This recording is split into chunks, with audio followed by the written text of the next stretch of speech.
હત્યાના હદ મચાવતા સીસીટીવી સામે આવ્યા। વાહન ચલાવવા બાબતે 7 દિવસમાં બીજું મર્ડર। સુરતમાં ગાડી સાઈડમાં કરવા બાબતે માથાકૂટ બાદ બીઓબીના પ્યુન પર પિકઅપ વાન ચડાવીને 150 મીટર ઢસડતા મોત થયું।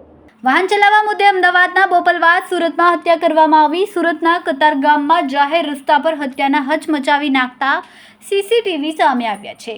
ગાડી સાઈડમાં કરવાની નજીવી બાબતે માથાકૂટ થયા બાદ આધેડ પર પિકઅપ વાન ચડાવી દેવામાં આવી હતી। એટલેથી જ પણ ન અટકતા યુવકને 150 મીટર જેટલા ઢસડવામાં આવ્યો હતો, જેના પગલે તેનું ઘટના સ્થળે જ મોત નીપજ્યું હતું। હાલ તો આ સમગ્ર ઘટનાના સીસીટીવી કેમેરામાં કેદ થઈ જવા પામે છે।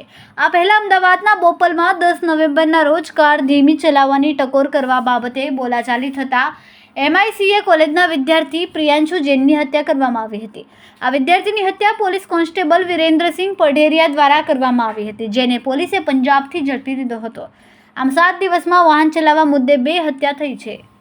મળતી માહિતી પ્રમાણે સુરતના કતારગામ વિસ્તારમાં જીતેન્દ્ર કંથારિયા નામના આધેડ કે જેઓ બેંક ઓફ બરોડામાં પિયુન તરીકે ફરજ બજાવતા હતા, ગતરોજ કતારગામ વિસ્તારમાં આવેલા રત્નમાલા સર્કલ નજીક ગાડી લઈને ગયા હતા।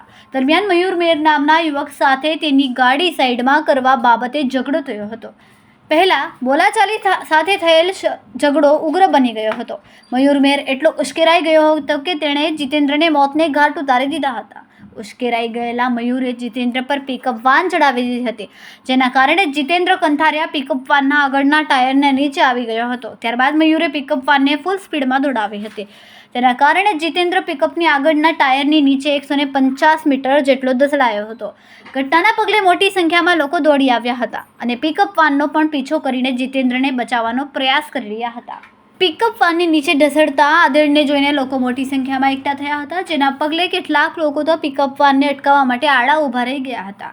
દરમિયાન જીતેન્દ્રને બહાર કાઢી લેવામાં આવ્યો હતો અને ત્યારબાદ મયુર ફૂલ સ્પીડમાં પિકઅપ વાનને લઈને ભાગી જવામાં સફળ થયો હતો। જોકે આ ઘટનાના પગલે સુરત ક્રાઇમ બ્રાન્ચ દ્વારા આરોપી મયુરને ગણતરીના કલાકોમાં જ ઝડપી પાડ્યો છે। હાલ તો આ મામલે કતારગામ પોલીસમાં ગુનો નોંધીને વધુ તપાસ કરવામાં આવી છે।